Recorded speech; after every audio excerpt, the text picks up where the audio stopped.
Hello there my fellow Dragon Ball Super fans and welcome back to another video.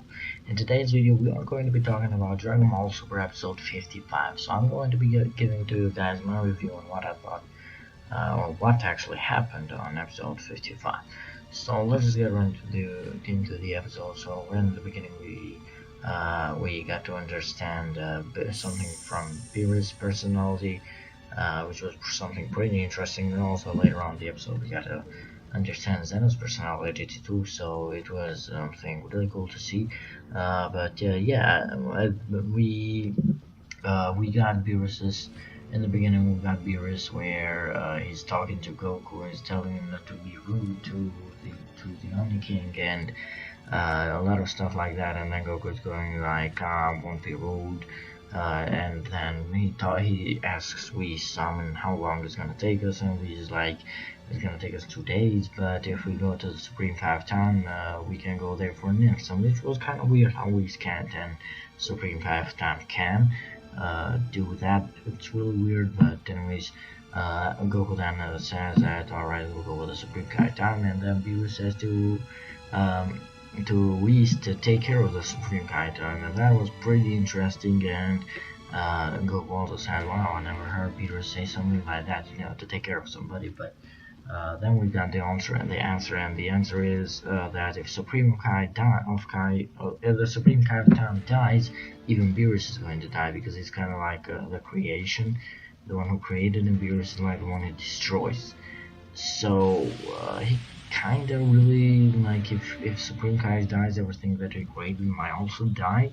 And I don't think that he created Beerus, but I don't really know how this connection is between the gods. But it looks like the Supreme Kai time dies, Beerus is gonna die too, which is something really surprising and interesting too. So it was really cool to hear that. And then they go into the Supreme Kai of Time's planet, and then they talk about it, and then Mr. Boomkai and everybody else says to him that, you shouldn't be rude and some things like that, and then they go, and then they see the leader of the Whis race, or the Grand of the Whis race, which is supposedly one of the 5 most strongest warriors in the world. So we know that number 1 is Zeno, number 2 and 3, I don't think it's this guy, I think it's number 4 or 5 actually.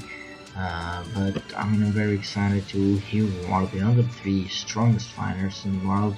Well, we have Zeno and this guy right now, so that's something really cool. And when we start to Goku told Goku that he has no match for this guy, so he told Goku you shouldn't go crazy and ask him to fight. And then they go to Zeno, and then Zeno is like, dude, which is kind of bored with his life, and then he just says to Goku, if he can, I called you just to become friends with me, because I see you're a cool guy, so I wanted to become friends with you, because I don't have any friends. And then, both Zeno and Goku are pretty, like, they're old, but they're like kids, their mind is like kid mind, so they would be like pretty good pair of friends. But Goku says that he doesn't have time to play right now, but he can call you. If they went to Earth, that would be so much fun, because Zeno's place is boring. And then Goku also gave him like a nickname to Zeno. He called him All-chan or Zen-chan, which was a pretty funny name. And then Zeno told Goku, Goku told Zeno to just call him Goku, because he was calling like Son Goku, Son Kun, and something like that.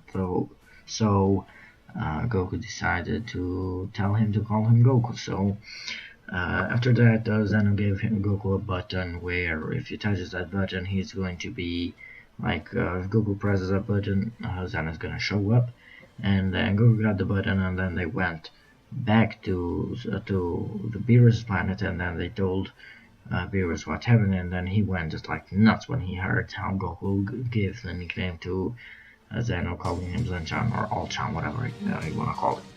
So after that, we go back to Earth, where Bulma and the crew fix the time machine, and then Vegeta, Trunks, and Goku go into the future. And right there at the end of the episode, all 3 of them go in the future in the ruined cities, and Trunks turns a time machine into a capsule, and then he grabs it and starts walking at Seed Mind's head, and then he goes with Vegeta over there, and they start talking, and then Goku is like, surprised, and then they show up, the Resistance show up and start shooting at Goku because they think it's black. So that was kind of bad, but Goku really did not care that much. I mean, I don't know if he cared because he didn't really seem like stressed or anything like that. Because it's just like rockets and they do absolutely nothing to Goku. So that's not something surprising. But that was the episode. It was a pretty cool and interesting episode. Really liked it.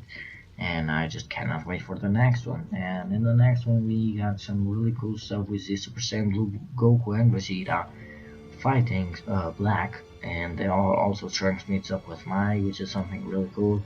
And then we also are going to get a transformation called Super Saiyan Rose from Goku Black, and we got kind of like a sneak peek preview of it, of how it looks, and it looks very good. I'm really excited for the transformation. I cannot wait to see how Black turns into it. And yeah, I mean, I really liked it, and this episode, as I said, was a very cool episode. Cannot wait for the next one, and yeah. So if you guys enjoyed this video, leave a like, subscribe if you haven't already, comment on the comment section down below what you think of the episode. Are you excited for the next one and stuff like that? And I guess I will see you in the next one.